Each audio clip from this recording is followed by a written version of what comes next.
बघा की या व्हिडिओमध्ये मी आयत म्हणजे ज्याला की आपण रेक्टँगल म्हणतो त्याचे असणारे गुणधर्म आणि त्याचे असणारे जे मूलभूत सूत्र आहेत ती या व्हिडिओमध्ये बघणार आहोत. आयताला आपण काय म्हणत असतो तर आयताला आपण रेक्टँगल असं म्हणत असतो. बघा की आपण आयताची एक डायग्राम समजा जर काढली तर आपल्याला नक्की ते व्हिज्युअलाइज करायला सोपं पडेल. जेवढं तुम्ही व्हिज्युअलाइज करून आपण एखादी गोष्ट शिकू तेवढा आपल्याला गणितामध्ये नक्कीच फायदा होतो. बघा तर ही जी आपण आकृती काढलेली आहे ही आकृती आयताची आकृती आहे. लक्षात घ्या ही आकृती कसली आहे? आयताची आकृती आहे. ही कसली आकृती आहे? आयताची. समजा आपण या प्रत्येक बाजूला नाव दिलं, हिला एक्स म्हटलं, हिला पण एक्स म्हणतो, हिला एक्स म्हटलं, हिला पण आपण वाय म्हणतो. बघा की आयताची आता ही काय झाली तर ही लेंथ झाली, ही आयत रेक्टँगलची लेंथ झाली आणि ही रेक्टँगलची काय झाली? ब्रेड्थ झाली. आपल्याला पाहायला मिळेल. त्यानंतर हे जर असे कनेक्ट केले तर ह्या आयताचे काय आहेत? कर्ण म्हणजे ज्याला आपण डायगोनल असं म्हणत असतो. ह्या आयताचे काय आहेत? डायगोनल असलेले आपल्याला पाहायला मिळेल. तर बघा आयत म्हणजे आपण त्याला काय म्हणतो? रेक्टँगल असं म्हणतो. रेक्टँग्युलर शेप असं आपण त्याला म्हणतो जॉमेट्रीमध्ये. तर आपण काय केलंय की इथे आयताची एक डायग्राम ड्रॉ केलेली आहे आणि आयताला ए बी सी डी या व्हर्टेक्सना आपण काय केलेलं आहे? नाव दिलेलं आहे.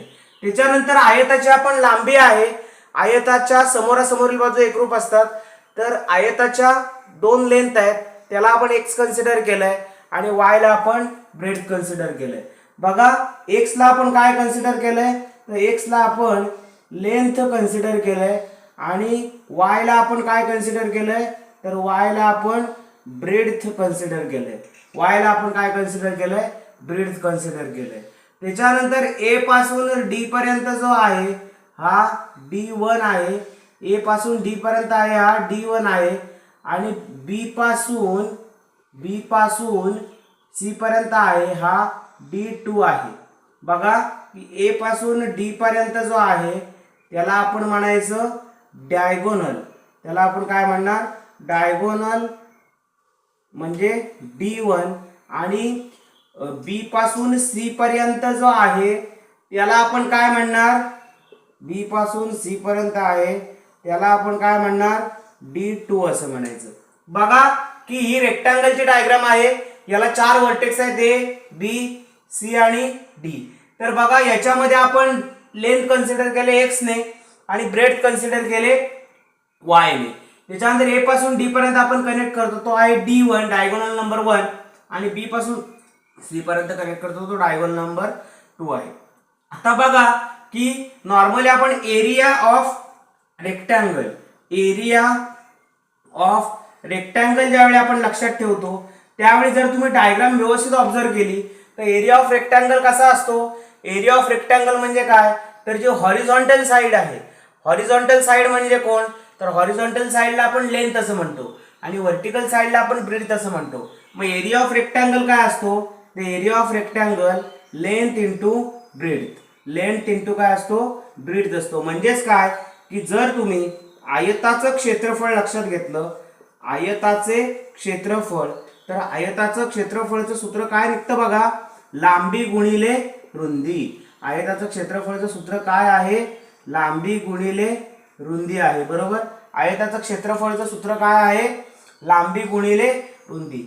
याचाच अर्थ काय तर आपण त्या एरिया ऑफ रेक्टँगलचं नाव घेतलं. Area of rectangle A B C D हे जर आपण नाव घेतलं तर त्याला एक्स मल्टिप्लाय वाय असं म्हणू शकतो. कारण या डायग्राम मध्ये लेंथ ही एक्स आहे आणि ब्रेड्थ ही वाय आहे. पुढे आहे बघा की perimeter of rectangle. Perimeter of rectangle त्याला आपण पी कन्सिडर करतो. मग काय येणार? P is equal to 2 into bracket. आता मला सांगा पेरिमीटर ऑफ रेक्टँगल म्हणजे काय? Sum of all side. Perimeter of rectangle म्हणजे काय? सम ऑफ ऑल साइड्स म्हणजे सर्व बाजूंची बेरीज. काय म्हणायचं त्याला? सर्व बाजूंची बेरीज. त्याला आपण काय म्हणायचं? Perimeter of rectangle. सर्व बाजूंची बेरीज म्हणजे त्याला मी पेरिमीटर ऑफ रेक्टँगल असं म्हणणार. आता काय होणार? P is equal to serve बाजूंची बेरीज. याच्यामध्ये किती बाजू आहेत रेक्टँगलला तर रेक्टँगलला 4 बाजू आहेत. बघा ही एक्स वाय म्हटल्यानंतर काय होणार एक्स प्लस वाय. आता काय करायचं की जे समजातीय अक्षर आहेत ती एकमेकांमध्ये ऍड करायची, म्हणजे एक्स मध्ये एक्स ऍड होईल प्लस वाय मध्ये काय करायचं वाय ऍड करायचा, म्हणजे p is equal to x plus x किती झाला 2x झाला, y प्लस वाय 2y झाला, p is equal to 2x. मग ह्याच्यामधून 2 कॉमन काढला 2 into bracket x plus Y, म्हणजेच हा फॉर्म्युला लिहितो. एक्स म्हणजे लेंथ आहे आणि वाय म्हणजे ब्रीथ आहे, म्हणजेच पेरिमीटरचा फॉर्म्युला येतो 2 इंटू ब्रॅकेट एल प्लस बी. हा काय येतो फॉर्म्युला येतो. बघा की आपण या लेक्चर मध्ये बेसिक आयताची ओळख केलेली आहे. आयत म्हणजे आपण ज्याला रेक्टँगल म्हणतो आणि त्या आयताचं नाव आहे ABCD.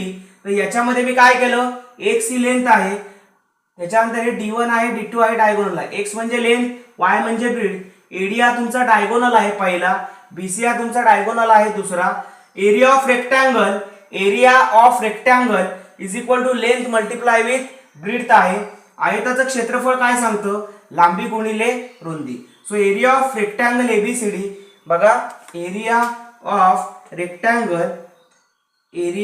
Rectangle ABCD is equal to X multiply Y. So X ही तुमची लेंथ आहे, वाय ही तुमची ब्रेड्थ आहे. पेरिमीटर ऑफ रेक्टँगल P म्हणजे सम ऑफ ऑल साइड्स, त्याला आपण सर्व बाजूंची बेरीज असं म्हणतो. So P is equal to x plus y equal to x plus y. म्हणजे काय की ही एक साइड त्याच्यामध्ये ही ऍड केली, ही एक साइड त्याच्यामध्ये ही ऍड केली. So P is equal to x plus x that is 2x झालं आणि y plus y that is 2y झालं. सो दोघांमधून 2 कॉमन काढला. So P is equal to 2 into bracket x plus y. आता x ला मी काय consider केलेला आहे, x ला मी लेंथ कन्सिडर केलेला आहे आणि y ला मी ब्रेड्थ कन्सिडर केलेला आहे. So P is equal to 2 into bracket L plus B असा फॉर्म्युला निघाला. तर या लेक्चर मध्ये मी जे रेक्टँगल आहे त्या रेक्टँगलची बेसिक डायग्राम, त्याचा एरिया म्हणजे त्याचं क्षेत्रफळ आणि त्याची जी पेरिमीटर आहे परिमिती ती यामध्ये डिस्कस केले. इथून पुढच्या भागामध्ये मी आयताची रेक्टँगलच्या असणाऱ्या ज्या प्रॉपर्टीज आहेत त्या एक्सप्लेन करणार आहे. धन्यवाद.